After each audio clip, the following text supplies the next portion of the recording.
Okay, let's dive right in. Someone takes everything, shatters your world. Suddenly, that old phrase, an eye for an eye, it doesn't sound like a warning anymore, does it? No, it feels different. It feels almost like a promise, something you might actually consider. Exactly. That feeling, that gnawing inside, it's more than just anger. It feels like this primal demand for balance, for That payback. it's incredibly powerful, that immediate gut reaction. It's fundamentally human, I think. But the question is, when that feeling takes over, where does it actually lead us? Okay, picture this just for a second. The person who hurts you, Yeah. they're right there, completely defenseless. Nobody's watching. Zero consequences for whatever you do next. You have absolute power to inflict the exact same pain back. What do you do? Hmm. Forget what you think you should do. What does that raw feeling inside compel you to do? And that split second right there, that's fascinating. Is where our abstract ideas about morality just crash head on with pure, raw emotion. It's often in that fire, that crucible where our real character gets tested, maybe even forged. I have to admit something here. I once spent, well, hours, actually, just imagining the complete ruin of someone who betrayed a close friend. Hmm. Not just wrecking their career, but their personal life, too. I Yeah. mean, I fantasized about dismantling their actual sense of hope. And feeling that, it gave me this chilling sense of satisfaction. Wow. Was that justice, though? Or was it just feeling powerful for a moment? Where is that line, really? It gets blurry. That really highlights something crucial, doesn't it? Revenge can offer this potent illusion of control, especially when you feel utterly powerless. But that satisfaction you mentioned, it's worth looking closer at that. What need is it really satisfying deep down? Yeah, and think about society. We preach forgiveness. We talk about peace. Hmm. But our biggest stories, the movies, the books that grip us, so often they're tales of vengeance. Someone gets wronged, and we wait for that moment they finally get their due. It's a huge contradiction. It is. So why do we keep coming back to the very thing we say we condemn? Is our dislike of revenge genuine? Or is it just, a performance we put on for everyone else? That tension is fundamental, I think. Our ideals often clash with these darker impulses, especially when we feel violated on a deep level. It really forces you to question your own motives, doesn't it? And forget ancient epics. Look at today.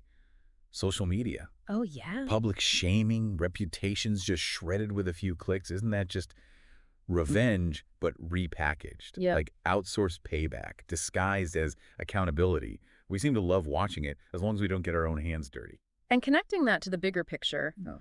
the speed and sheer reach of social media have just amplified our ability for this sort of collective judgment, haven't they? Which raises a really important question. Are we seeing real accountability, or is it something more primal, a kind of public punishment playing out on a massive scale? Okay, here's a tough one then. If you act on that urge for revenge, Mm. even if it feels completely 100% justified in the moment, does that act itself make you just as bad as the person who hurt you in the first place? That's the ethical tightrope, isn't it? Is it like holding up a mirror, Yeah. showing more ugliness? Or is it like trying to balance the scales? Does it actually heal anything? Or does it just leave more scars all around? Does the act of revenge, regardless of what prompted it, inherently stain the person seeking it? It speaks to that idea, that our actions really do shape who we become, profoundly and maybe permanently. My grandmother, Mm. she survived a lot. Knew real hardship. She used to say starkly, before you set out on revenge, dig two graves. Mm. Powerful. One for your enemy, she'd say, one for the person you'll turn into along the way. Or maybe for the person you already were, deep down and just didn't know it. What's so profound about that is the acknowledgement that revenge costs the seeker, too. A heavy toll. It's not just about the target, it's about the potential for self-destruction baked right into the pursuit. So when that fire starts burning inside that need for revenge, is it a sign of weakness? A failure to, rise above it all? Or is it something else? Is it a fundamental human validation of your pain? A primal scream that says, this hurt mattered, I mattered, which is it? That really forces us to rethink our definitions, doesn't it? Strength, vulnerability. Is strength always about suppressing that urge? Or is there maybe a different kind of strength in just acknowledging how deep the wound is that creates that urge in the first place? We've all heard it. Vengeance is mine, saith the Lord. Easy to say when you're outside time and human pain, maybe. Right. It's a different perspective entirely. But down here, in the thick of betrayal and real hurt, is waiting for some divine justice just, an excuse, a way to avoid our own uncomfortable need to actually do something. The clock of human pain, It doesn't always tick in time with cosmic justice, does it? That tension you're pointing out between, let's say, divine patience and human urgency, it's critical. We live in time, Hmm? with emotions that often demand a much more immediate response than abstract ideas about justice later on can really satisfy. Think about the hunt for Nazis after World War II. Decades long, tireless. Was that Mm. pure objective justice? Or did it become something else for some of those hunters? Did it morph into this all-consuming obsession that defined their whole lives, almost as much as it punished the perpetrators? When does the quest itself become its own kind of life sentence? Well, the pursuit of justice after such unimaginable atrocities, it can definitely blur the lines with personal vengeance. It brings up really difficult questions about the psychological toll of that kind of intense focus and how it can end up shaping a person's whole identity. Okay, take a moment here. Be completely honest with yourself. Who is it? Who have you mentally replayed the downfall of Yeah. over and over? Who have you punished in your mind, feeling that dark satisfaction? Don't shy away from it. What does that secret theater in your head actually reveal about you? Yeah, our internal world, those thoughts and fantasies, especially the vengeful ones, they offer a powerful reflection. Sometimes uncomfortable, sure, but a reflection of our values, our capacity for empathy, or maybe lack thereof. You tell yourself, no, it's about justice, not revenge. The higher path. Right. Okay, fair enough. But what if that justice felt empty, like a tiny bandage on a massive wound, while the idea of real revenge, raw and visceral, felt good, like deeply satisfyingly good? Which one would you really choose then? Hmm. Is justice sometimes just the nice, socially acceptable word we use for the revenge we secretly want? That pushes us right up against an uncomfortable possibility, doesn't it? That our pursuit of justice might actually be driven more by our gut feelings, our emotional responses, than by purely rational or ethical thinking. Okay, imagine a really dark scenario. Would you rather see the person who wrecked your life suffer intensely, totally in private? You get no credit, no closure, no one ever knows you were involved. Hmm. Or would you prefer a big public spectacle? They get a lesser punishment, but everyone knows, everyone condemns them, everyone sympathizes with you. What's really driving that vengeful desire? What do you actually want? That thought experiment is clever because it separates the desire for their suffering from the need for public validation. It forces you to really dissect your core motivation. Is it about their pain or your acknowledgement? Think about every online pile-on, every call to cancel someone, Mm. that huge wave of collective anger. Mm. It happens so fast. Is it always a righteous call for accountability? Or is it sometimes just a digital mob, whipped up, looking for a sacrifice to feed some deeper hunger, maybe for power, maybe for revenge by proxy? The anonymity, the speed of online stuff, it can definitely amplify our more impulsive sides, blurring the lines. Legitimate concerns can get lost in this more primal collective punishment where all the nuance just disappears. Okay, rapid fire, no easy answers. If revenge could actually heal the trauma, like erase the damage, would that make it okay? Mm. If taking revenge on one really awful person demonstrably stopped them from hurting countless others, does it become a moral duty? That's a classic dilemma. What if it gives you that fleeting moment of power, but leaves you feeling empty long term?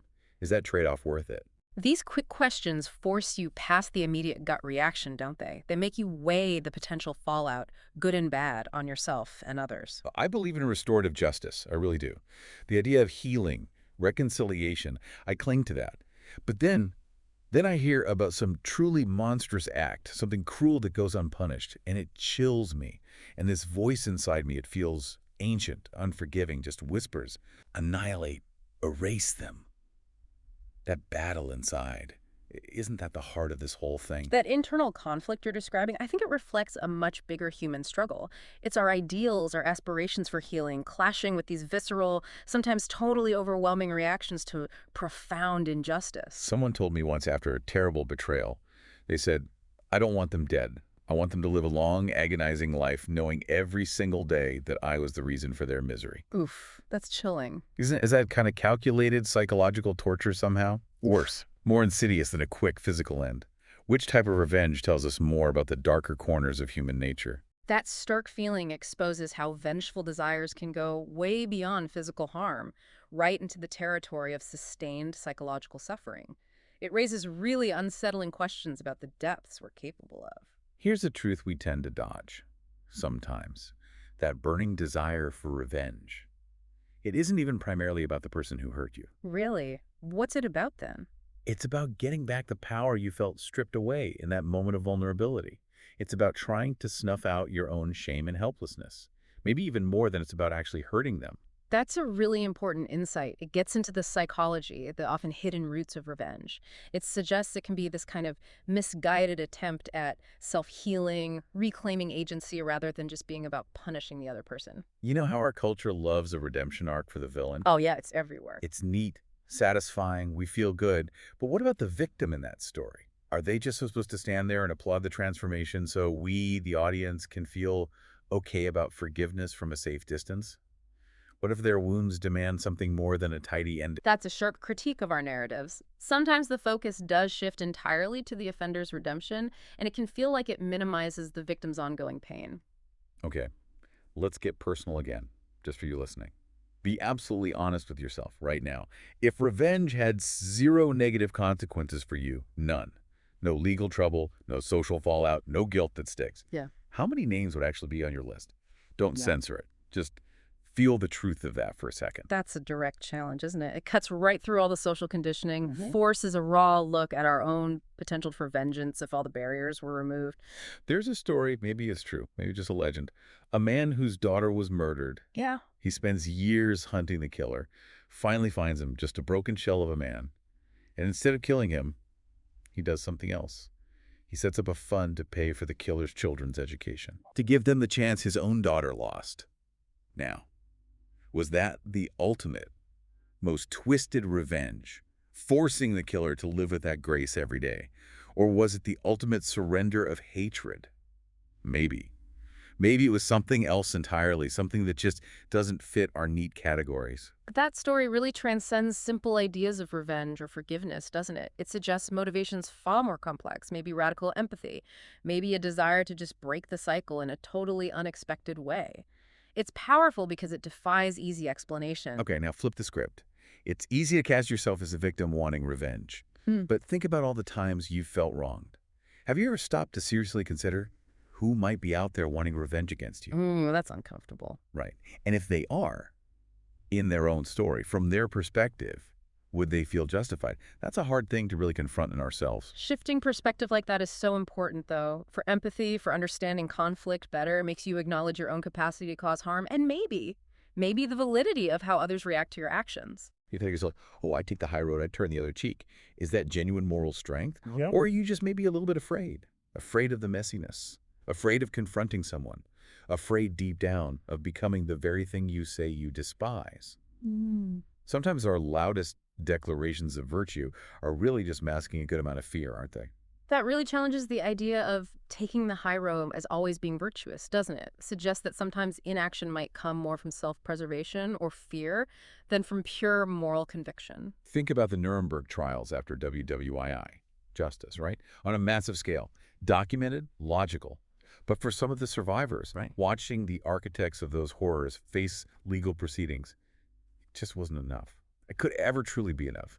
Does that deep, unshakable desire for something more, something visceral, does that make their suffering less valid, or does it make it tragically, terribly understandable? The sheer scale of suffering in events like the Holocaust really highlights the limits of legal justice, doesn't it? It just can't fully address those profound emotional and psychological wounds.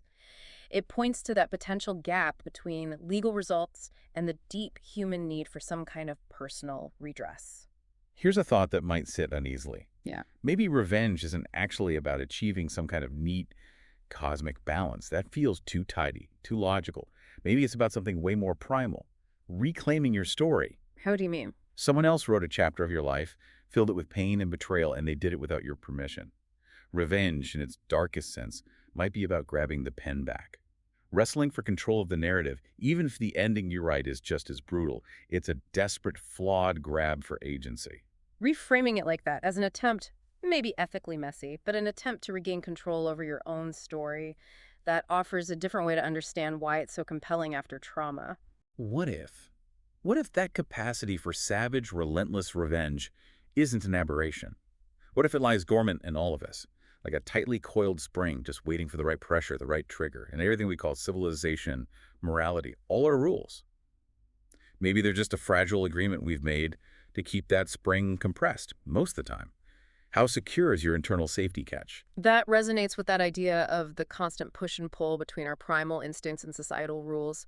It suggests maybe our civilized surface is more fragile than we like to think. You probably still see yourself as a basically good person, right? Yeah. Deep down. Even after thinking through all this, even after letting yourself imagine inflicting pain, that core belief about who we are, it's incredibly resilient. Our self-perception is definitely stubborn. It resists evidence that challenges our sense of self, even when we confront those darker potentials within us. Cognitive dissonance is a powerful thing. Listen closely to this. That line we try so hard to draw between justice and revenge, it's not some clear fixed boundary out there. It's a line drawn by the hand holding the weapon. Your hand, my hand. And that hand, it always shakes. With self-interest, with pain, with our own biases. Maybe justice in its most cynical form is just revenge that managed to hire a better lawyer. That's a stark perspective. It suggests the distinction can be far more subjective, much more influenced by power and self-justification than we usually want to admit. So we're circling back, aren't we, to that first uncomfortable question. Yeah. And you probably still haven't really answered it, not in that deepest, quietest part of yourself. That person, that moment of absolute power, no consequences, what would you really do? The raw, unedited truth. And that final return to the thought experiment, it really hammers home the importance of confronting our own potential for vengeance, even when the answers make us squirm. If this whole deep dive has left you feeling uneasy, maybe, if your solid beliefs feel a bit shaky now, good, that's kind of the point. Share this. Share it with someone who always talks about being above revenge, always forgiveness and light. See if this conversation knocks their halo just a tiny bit crooked. Yeah, encouraging that kind of uncomfortable dialogue can be a real catalyst for self-awareness, for challenging those easy moral stances. What if? What if loudly condemning revenge isn't about moral superiority at all? What if it's actually rooted in a deep fear of facing your own capacity for darkness? If you fiercely deny that monster inside, does it really go away? Or does it just get better at hiding in the shadows, waiting? That taps into those psychological defenses, doesn't it? Denial, projection, the idea that our strongest criticisms of others might sometimes reflect things we suppress in ourselves. Which is worse, ultimately, going all in on revenge and failing, showing your hatred to everyone for absolutely nothing, or succeeding, getting that brutal satisfaction you craved, and then having to live every day with the person you became to get it. The price of vengeance might just be your own humanity. That's a stark choice. It forces you to weigh the costs, internal and external, of both chasing revenge and actually achieving it. We treat revenge like this dirty secret, don't we? A taboo we denounce in public, but privately, in our own heads. Many of us, maybe most of us, have walked down that path in our imagination. The hypocrisy is almost, well, it's universal, isn't it? Saints in the daylight, scheming devils in the dark of our thoughts. That observation really captures the contradictory way we relate to revenge. There's often this huge gap between our stated ideals and our private, sometimes hidden desires. Imagine it. Really imagine looking into their eyes at the exact moment their world falls apart because of you. Not a movie. Real life. Seeing the light just go out. Could you actually handle that weight? Being the direct cause of someone's utter devastation, even if they deserved it. That visceral image forces you to confront the real human cost, doesn't it? And the potential psychological burden on the person who actually inflicts the harm. Okay, quick mental inventory. No writing needed. Just be honest inside. Think of 3 specific times someone deeply, truly wronged you. Got them. Now, for each one, what was your absolute first uncensored revenge fantasy? No judgment. Just notice that initial primal reaction. That kind of self-awareness exercise can be really revealing. It shows you your raw, unfiltered response before all the shoulds and moral filters kick in. Maybe you're the picture of forgiveness now. Yeah. So evolved, right? So zen, you've moved on. Is that genuine peace you feel? Or have you just become a master at burying the rage? Yeah. So deep, so well that it just looks like calm on the surface. Calm on the surface can hide some pretty powerful turbulent currents underneath. That really challenges the easy assumption that outward forgiveness always means inner resolution. Suppressed feelings can still have a huge impact, even if they're hidden. I heard about a woman talking to her therapist about her abuser. She said, I don't want him to suffer physically. I just want him to understand, with every cell in his body, the exact texture of the pain he caused me for the rest of his life. Is that revenge, that desire for a kind of haunting, an eternal echo of empathetic torment. That desire for the perpetrator to truly get it, to feel the depth of the victim's pain. It's more complex than just wanting punishment, isn't it? It reveals another layer to that yearning for justice and validation. Let's zoom out. Could systemic injustice, could that be a kind of collective revenge? Think about punitive justice systems that hit certain communities harder, or economic policies that just devastate opportunities for a whole generation. Is that our society's sanitized vengeance, hidden in bureaucracy? Who's the avenger then? All of us. That raises huge questions, doesn't it, about how societal structures themselves can embody and perpetuate harm in ways that could be seen as collective revenge, often masked by policy and systems. You might like to think of yourself as the hero, the one who breaks the cycle of violence, Gandhi with a Twitter account. But Right. when it's you bleeding, when it's your heart ripped out, that noble ideal of breaking the cycle, it can feel like a complete betrayal of your own agony. Your pain screams for recognition, not polite dismissal. That really acknowledges the emotional reality, doesn't it? The barriers to embracing nonviolence or forgiveness when you're personally in the depths of suffering are very real. You don't have to be some evil mastermind to crave revenge. Sometimes maybe it's just pain that hasn't found another way to speak, a way to be truly heard. Revenge can feel like the only language the perpetrator, or maybe the world, understands, the language of consequence. That suggests revenge can stem from that fundamental need to have harm acknowledged and responded to, especially if other ways feel blocked or ignored. Who decides? Who gets to draw the line where revenge magically becomes justice? The winner writing the history books, the government with its monopoly on force, the person with the biggest online mob? Or is it always, in the end, just a deeply personal, subjective line, drawn in the fire of your own pain? That really underscores how concepts like justice and revenge are socially constructed, often contested, and how much power dynamics influence who gets to define them. I used to think that just wanting revenge, having those dark thoughts flash through my mind, made me fundamentally bad. Then I realized, fearing that label, bad person, more than I actually examined why I felt that way. That was its own kind of prison. Hmm. Sometimes needing that perfect self-image is the biggest roadblock to actually understanding yourself. That's a powerful realization. Self-judgment, fearing our own darker impulses, can be more limiting than just acknowledging the complexity of human And emotions. Nietzsche warned us, didn't he? Battle not with monsters, lest you become a monster. And if you gaze into the abyss gazes also into you. When you fully embrace being the avenger, do you really destroy the monster, or do you just risk becoming its twin, seeing your own reflection staring back from the ruin you created? That quote is so potent. It highlights the danger that revenge poses not just to the target, but to the moral core, the very character of the person seeking it.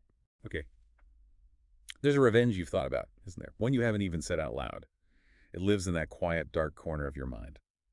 What's the real cost to acting on it? Your peace, your soul. And maybe the more unsettling question, what's the cost of not acting?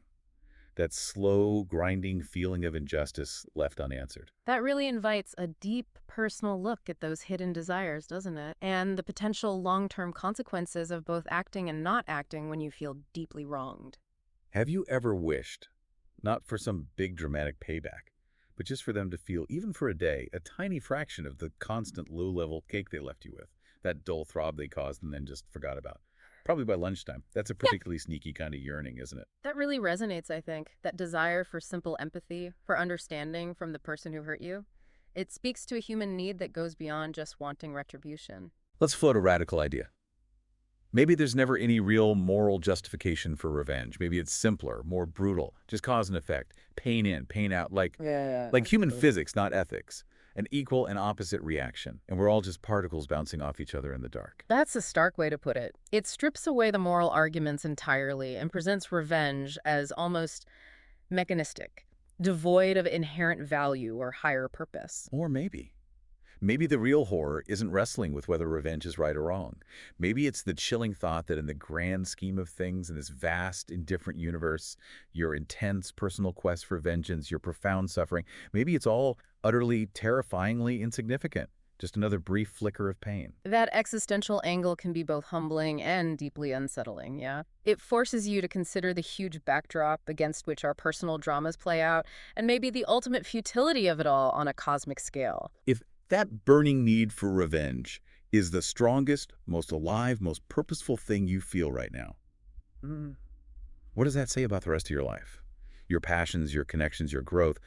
Has the injury and the shadow of the person who caused it basically taken over, become your entire identity? Mm, You have to be careful the abyss doesn't become your only home. that's a critical point. The danger that past trauma and the quest for revenge can just overshadow everything else, diminishing other vital parts of who you are. Let's be crystal clear.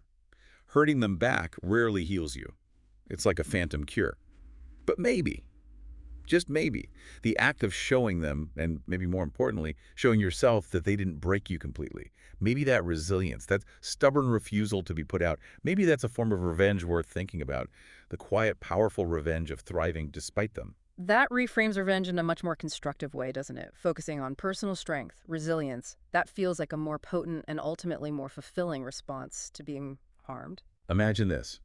Someone deliberately, maliciously destroys your family's name with calculated lies, the legal route. Too slow, too expensive, maybe impossible. The only way to clear your name, to set the record straight, is to release an undeniable, devastating truth about them, something that will equally, maybe more brutally, ruin their life, their family. Is that revenge? Or is it self-preservation with horrific collateral damage? Where is that razor edge? That's an agonizing scenario. It really highlights the impossible ethical choices people can face when trying to protect themselves or their loved ones from deliberate, malicious attacks. Your silence. Yeah. When you see injustice happening, especially if you have some power to act or speak, Mm. your carefully tended peace at all costs. It's not noble, it's not enlightened. It's often the quiet fuel that lets the next bad thing happen, the next victim be created, and that bill. For your complicity, your passive silence, it always comes due eventually. Mm. Inaction is a weapon too, a potent one. That's a powerful challenge to neutrality, isn't it? It underscores the huge ethical weight of staying silent when faced with injustice. Okay, fast forward, decades from now. You're looking back at the big hurts, things done to you, maybe even things done by you. Which memory haunts you more? The sharp, visceral memory of the revenge you took, or the hollow ache of the justice you never fought for? The voice you kept silent. That really prompts a long-term view, doesn't it? Makes you think about regret, not just for what we do, but sometimes even more strongly for what we fail to do in those crucial moments. Here's a paradox to chew on. Maybe real justice, the kind that actually heals, isn't about punishment or revenge at all. Maybe it's about building a world, a system, relationships, where that first wound couldn't even happen. Beautiful idea, right? Idealistic. But how the hell do we build that future when we're standing here right now, still bleeding from the past, fists still clenched? That really captures the core tension, doesn't it, between those aspirational goals of true justice and the immediate, raw realities of human pain and our deeply ingrained reactions to it. Okay, time for one last confession from me. I've felt it. That pull, that magnetic draw towards revenge, so strong it felt like a physical hunger sometimes. The terrifying clarity it offers, and the even more unsettling thought that a hidden part of me might actually enjoy it. That's a pretty stark look at the human condition right there, isn't it? And acknowledging those darker parts of our shared nature without immediately judging them can be a vital step towards really understanding ourselves and having a more nuanced view on these tough emotions. We're all just walking contradictions, aren't we? Talking peace and love while plotting these elaborate imaginary vengeances in the secret corners of our minds. Maybe just admitting that. Acknowledging that shared capacity for vengeance, that universal temptation, maybe that's the first honest step toward finding something better than revenge. Recognizing that universality, that these complex and conflicting feelings are common, can definitely foster more empathy and maybe a more nuanced way to handle conflict and injustice when it arises. So, back to the start. Can revenge ever be morally justified? The clean, philosophical answer. Probably a hard no. It fuels cycles of violence. It risks corrupting you. But the messy, human answer, the one whispered when you're in unimaginable pain, sometimes. Sometimes it feels like a desperate maybe. Sometimes even a primal, it has to be. And that shaky maybe, that urgent has to be. That's the dangerous, complicated place where we all actually live, isn't it? Ultimately, yeah. That question of moral justification remains deeply personal, often agonizing. There are rarely easy answers that apply to everyone. Context, motive, consequences, they all pull in different, often conflicting directions inside us. Consider this last thought. Revenge, at its very core, is a confession. It's admitting that someone else's actions, their cruelty, their betrayal, hold more power over your inner peace, your choices, even your morals, than your own principles do. Is that a truth you really want to own? Who's really in control then? That final point forces a critical look at power, doesn't it? And the degree to which we let others dictate our internal state and our resulting actions. If this deep dive made you uncomfortable, if you found yourself nodding one minute and recoiling the next, justifying, then questioning, that's good. That's a really good sign. Listen again sometime. That discomfort, don't run from it. It's exactly where the most important and often the most revealing questions about yourself are hiding. Absolutely. Engaging with these difficult, uncomfortable questions is essential for growth, for understanding ourselves in this complex world a bit better. If this resonated, if it stirred something up, good or bad, share it. Share it with someone you argue about these things with late at night. Or if you're feeling brave, share it with someone you need to forgive. Or even braver, someone who needs to forgive you. And just ask them what they think.